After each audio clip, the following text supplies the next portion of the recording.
Welcome back. This is Good Morning Kenya, and thank you so much for staying with us. Already in studio, I have got Ambassador EU, East Africa Union, that is European Union. Beg your pardon. Here, there you have it. Henriette Geiger already in studio. We want to talk about matters Africa, European Union, and Kenya's ties with other foreign relations. We've just had that conversation here with former Ambassador Ngovi Kitau. Ambassador, welcome to the program. Thank you very much, Victor. And welcome to KBC Channel 1. Thank you. My first time here. Welcome. You have been in the country for 1 year now. How is Kenya? It's a beautiful country, and I love the people. I love my job. It's an exciting time to be in Kenya, both for EU-Kenya relations, but also what is happening in Kenya with the new government. The very strong engagement of Kenya in the region and on the international scene. Kenya just had a position in the Security Council and was part of many very important decision-making processes. So Kenya is playing an increasing role in the world. And it's very exciting to be here at this juncture. Looking at your background, you have been so much involved in different projects across the country. That must be so close to your heart? Yes. For me, as an ambassador, it's so important to feel that I can make a difference, supporting all the positive things that are going on here in Kenya. So you mentioned already a couple of them. When you talk about the EU and Kenya, and the international ties, Kenya has enjoyed a lot of relations, and as a member of the European Union, we are still there, and Kenya is rooted. What do you really think that Kenya should do to expand the relationship between these two bodies? Taking advantage of the opportunities that we have. So I think the sky is the limit to expand our relations, which are already very good. So for a long time, the EU and Kenya have been trusted partners.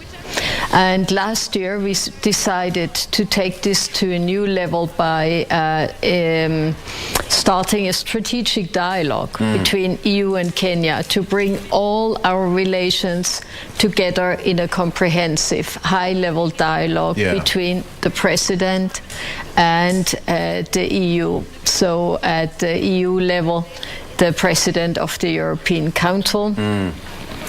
And the idea is to talk about politics, to talk about development, but also about business and investment.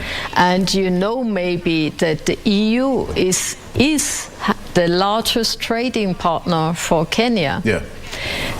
Sometimes it's not really known, but I just want to cite the Kenya National Bureau of Statistics. So the EU in the quarter 1 to 3 of 2022 has been and remained the largest export market, taking 15% of total exports. So it's little known. US has 10, China 3, the UK 5. So of course we are looking at the EU as 27 member states. So if you look at individual countries, it's different. But as a union, EU is and remains the largest trading partner. And revenues increased from 26.8 billion shillings in the third quarter of 21 to 32.3 billion shillings in the third quarter of 22. So these are real important figures that not everybody knows. And we're just now negotiating a new trade agreement to put this on a more stable footing, our trade relations, and further, and further increase our bilateral trade and investment as well. When you talk about the export, and 15%, that is a big number, even bigger than the biggest economy, that is the United States of America. And you look at the contribution of Kenya into this. we have got a lot of untapped potential in terms of our market base. As European Union, what do you really think that Kenya should do to expand the business tax base, the business base, to contribute to the European Union? I think one thing that we are looking at is value chains. Yes. Because your export is still very much centered on raw materials, so coffee, flowers, whilst you are importing industrial goods, machinery, technology.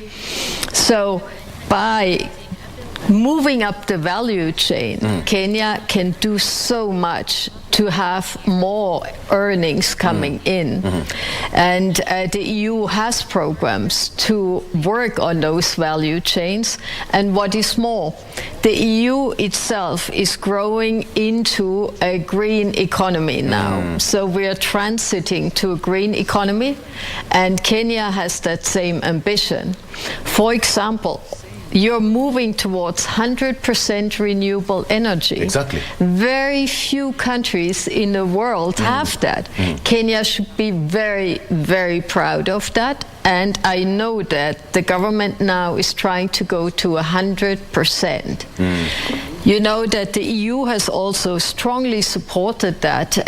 We were one of the big investors in the Turkana wind power, in the Oloo geothermal. So, and there we are exactly like-minded, and there is so much potential in green jobs and green growth.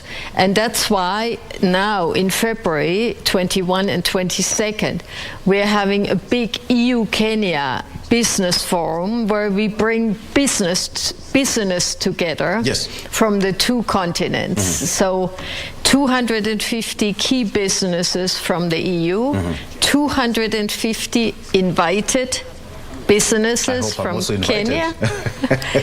You're in business? Then you should be. As an entity, we are invited. We have media also. We're having also signing ceremony, and the president will open it. The CS trade will be there.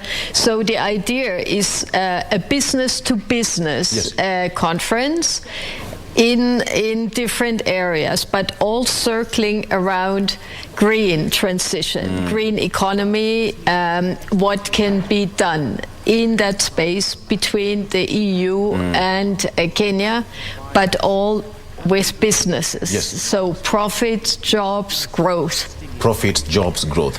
Ambassador, we are coming at a point where the world suffered the pandemic, the COVID-19 pandemic, and many people suffered, including Kenya. The trade went down. As a European Union, what are you doing to the member states, Kenya included, to support the members and, if possible, to scale the level of partnership and even trade amongst the members? In the EU, the fact that we have a big internal market of more than 300 million consumers really helped us to cushion the very bad economic downturn we were experiencing.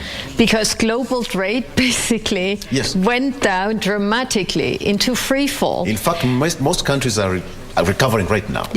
So the EU was shielded from the worst effects by falling back on its big internal market. So we're trading within the EU with each other. Now Kenya has exactly those ambitions for the East African community. And of all the regional blocs, the East African community has made the greatest strides for integration. So the EU is strongly supporting that, because we feel it worked for us, having a single currency, a single market, and I see that the ambition of Kenya is to drive that process. Now DRC has been admitted, you're negotiating with Somalia. So I think there is an incredible potential, because getting together makes the individual economies much stronger and more resilient. So in the future, by growing that internal trade within East Africa and even the free trade agreement of the whole of Africa, we think that Africa will grow exponentially, and also East Africa. And we know that Kenya is the driving force economically in the East African region. That's why we're boosting so much Kenya as a stable rock in a pretty unstable region. Right. But also doing things inside Kenya to boost economic prosperity, jobs and growth, but also having that sort of regional frame that will help you to regain that that stability. Right. We have just come from an election, and East Africa, the European Union was part and parcel of that process. You met the electoral agency. You met, different contestants. Some of them were the front runners. What is your take on the last general election as the European Union? I'm so proud that the EU could support the democratic process in Kenya. And of course, there's a lot of criticism, because you can always do better. And also Kenya could still do better. And I'm sure that in 2027, it will even be better. But overall, our electoral observer mission was concluding that it has been a very good election. So this is what came out in the findings, and all the other observer missions have come with similar findings, even though they have not yet released their final report. So I was so satisfied and happy to see the performance of the citizens, because they showed such a maturity in their democratic behavior. And all in all, one could say that the last election showed that democracy in Kenya is maturing, that the institutions are strong enough to hold it. IBC, for example, in the last survey, they got the highest satisfaction rate in the population, 64%, even higher than the judiciary with 63, and higher than the international community's performance. You need to do better, though. But one thing I would like to mention is also the very exemplary conduct of the police. We were so happy with the conduct of the police. People were seeing the police as a silent force in the background that gives assurance to them. Whenever they had to intervene, it was measured, and proportionate. And I think overall the IBC did do its very best.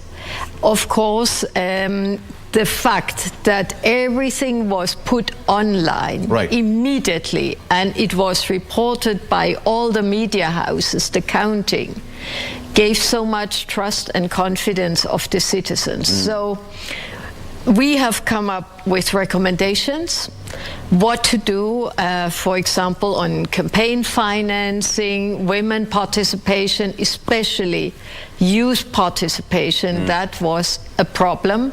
So now we have 5 years to work on it. And the EU and others, we really want to make sure that the attention is not completely going to other subjects, and 5 weeks before the next election we wake up and think, oh, maybe we should have done something in the last 5 years. Exactly. Do you think Kenya is under pressure right now? We've just come from a peaceful election.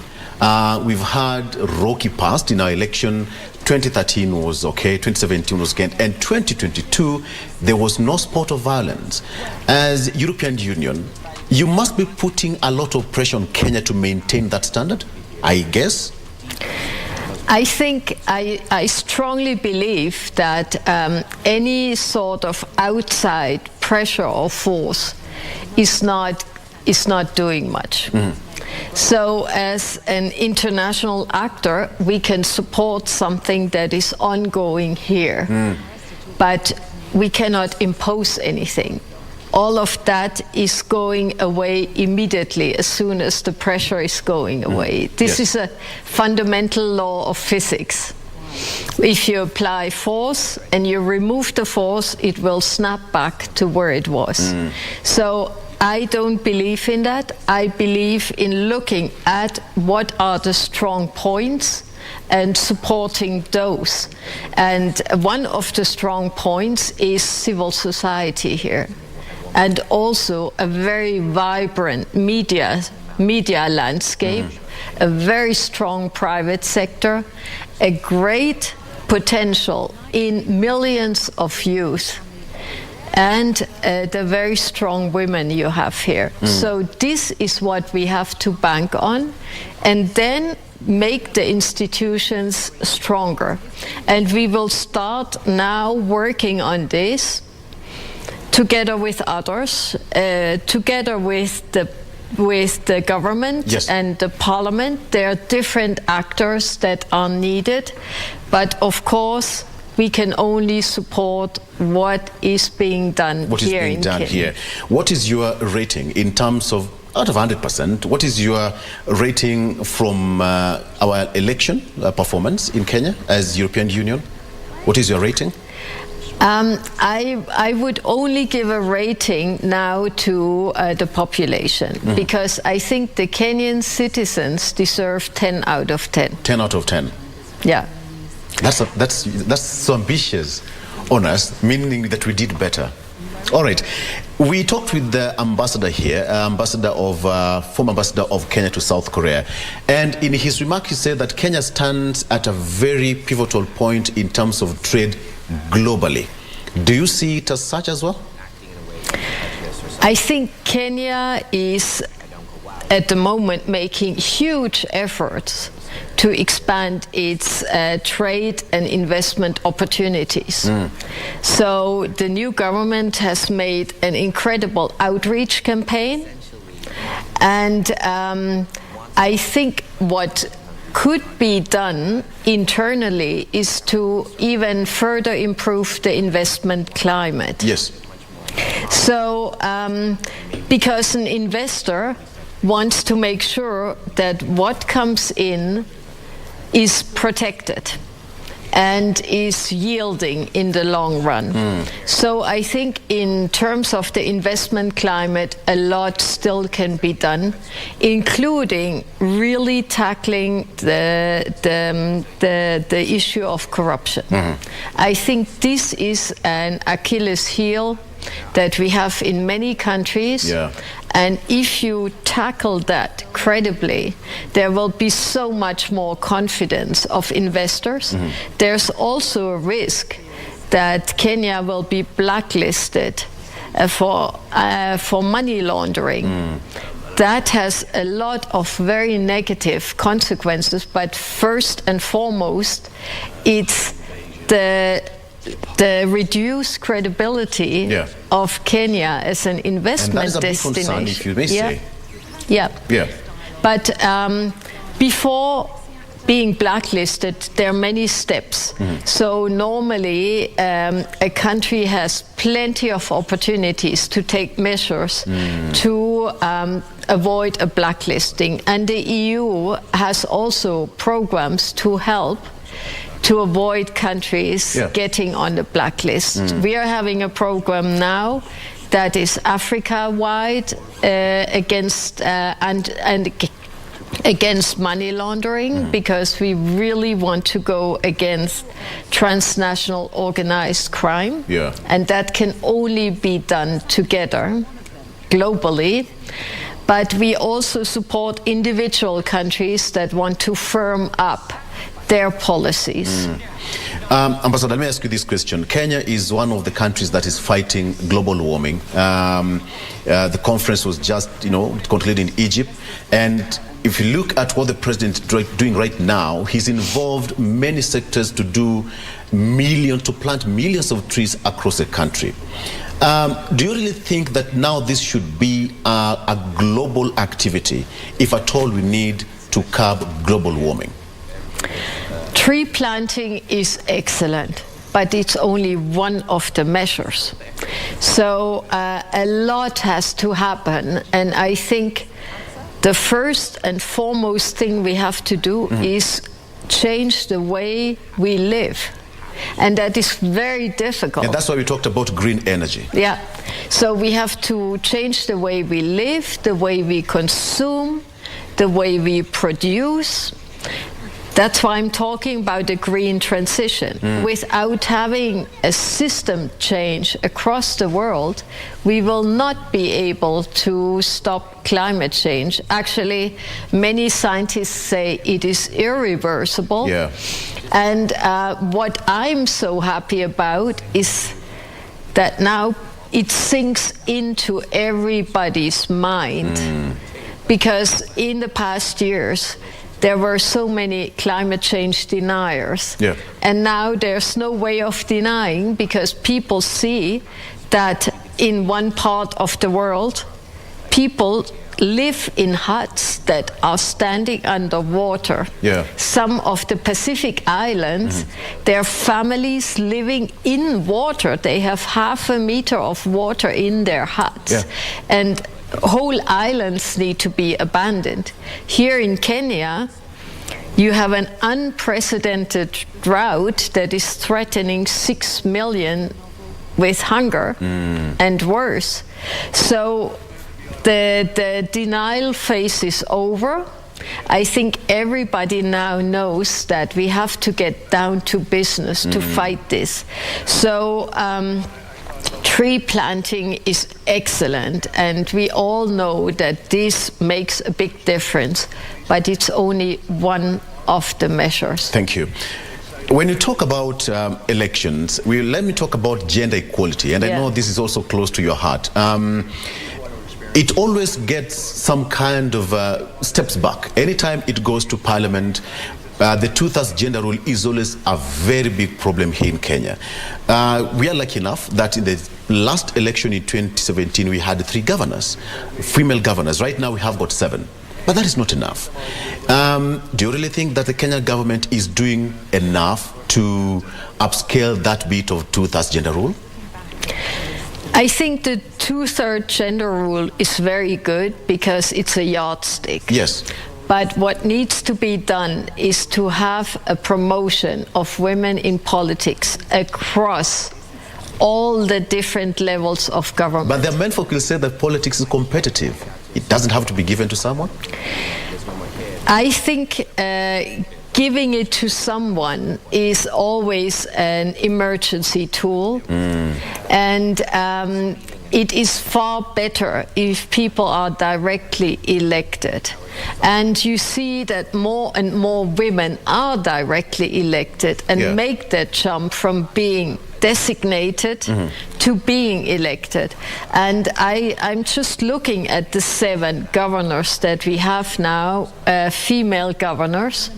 And we as international community, including the EU, want to support them so they give a stellar performance and encourage like that thousands of women or even millions to see that it is possible to succeed as a woman in politics.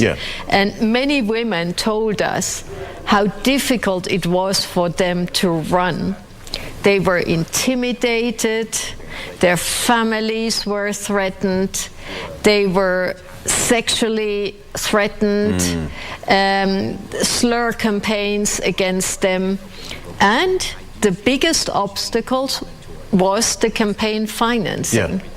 So things have to happen to make it easier for women to run, because now only the most determined and strongest women can get there. And we have to change that by, in the next 5 years, cultivating women and grooming them. For example, the EU started this Miss President program. Yes. I will meet Miss President, the winner of this year, this afternoon. And some of the Miss Presidents from a previous edition actually made it into politics.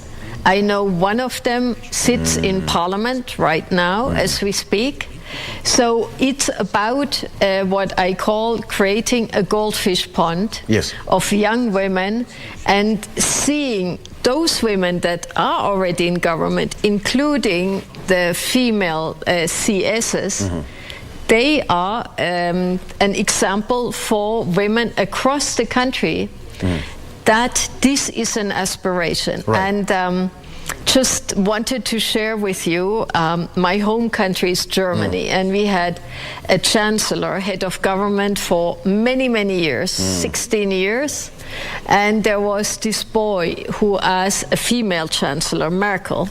And this boy asked the father, Daddy, is it possible for men to become chancellor? So, for men to become president? So, I'm just telling you this because one example like that can change around the whole assumption of a society. Look at the very good female presidents in some countries in the world. New Zealand, well, she just withdrew. Finland, you have young, gifted, intelligent, and very dedicated women in politics now. And Kenya can also look beyond its borders for good examples and inspiration. Ambassador, as we come to a close, you've been going across the country initiating different projects, but one thing that is quite common is the FGM. And you are so close to the hearts of the people practicing that, preaching against FGM. What is the response from the grassroots? I just yesterday had a meeting with grassroots activists, and they were pleading that we should give more money to the grassroots activists. We gave them some financing to do a film of their activities for the December cutting season. And the way they are working under the worst and adverse conditions is really heroic. And there are mostly women that have undergone cutting themselves and are still suffering the consequences, but also increasingly men who realize that this is something that they don't want for their wives, their children. And what we found is that in the December cutting, for the first time maybe, there has been a very close collaboration between activists and the police. And I think this is thanks to the engagement of the Chief Justice, because she was giving a call to the entire system. And also thanks to the President's announcement coming out publicly that FGM should not be discussed even in the 21st century. But this is deeply entrenched in the culture. And there is no quick solution. So what the activists are doing is they're convincing village by village, working with the elders, working with the parents, the communities, and the religious leaders. And I think what counts most is that women themselves who have suffered that go and speak to others. And that the pressure is reduced. But I would like to say that the current drought made things much worse. Because families marry off their girls as a last resort. And I was told that one girl gives 3 cows. So you get 3 cows if you give your child away in marriage. So this could be the difference between survival of a family or starvation. So the drought has made all of this much, much worse, and there's nothing we can do but help the communities to cope with drought. Right. So they are not forced to give their child away at 8 or 10 years old. It's a sad situation in the country, but I'm happy that you, as the European Union, you've come and you've funded the entities and the organizers and the activists to eradicate the cat. But then finally, you're in Mombasa for the prosecutors conference. Yes, and you I gave was. a talk. You spoke so candidly about it. What was so close to your heart, even as we talk about the justice system in Kenya? Briefly, Ambassador. I'm very proud that the EU is supporting this very ambitious justice sector reform in Kenya. And I think the justice sector is at the heart of governance and the heart of the trust of the citizens in their system. So if there's no access to justice for all citizens, there is just a lack of credibility in the state, and that makes a state very fragile. That's why for us it's so important that you have a very ambitious justice sector reform with the accent on giving access to all. And great strides have been made, but I would like to say this does not only give advantages to the citizens, it also helps business. And I said that very clearly, that if a business, an investor coming in and feels that justice is compromised, that if there's a dispute, you cannot fight for your rights, this is compromising the investment climate and the attractiveness of a country. That's why it's also in the best interest of Kenya in that sector to have a fair and accessible justice system. All right. Thank you so much. Thank you so much for your time. We've been speaking. You're welcome. Thank you so much for your time, and continue doing what you're doing in the country. We will always be calling you to give us an update and see where we head to as a nation. And I'm glad you talked about justice system, because you know what we're going to talk about next? We have our guest. We want to talk about cases of backlog of cases in our judiciary and how we can include arbitration and mediation in resolving cases. Can I say one more thing? Kindly, in 10 seconds. Because in the justice sector, we are also very big on digitizing the entire sector, including prosecution and all the trials. And that is speeding up things and has already made accelerated justice a lot. Thank you so much. You're welcome. Thank you. All right, that has been EU Ambassador to Kenya, Henriette Geiger, talking to us on matters European Union and where we are as a nation. We are taking a very short break, and when we come back, we want to talk about matters arbitration and mediation in conflict resolution in Kenya. My guests are already in studio. Stick around for that. Good. Securing pay rises that would ease the country's cost.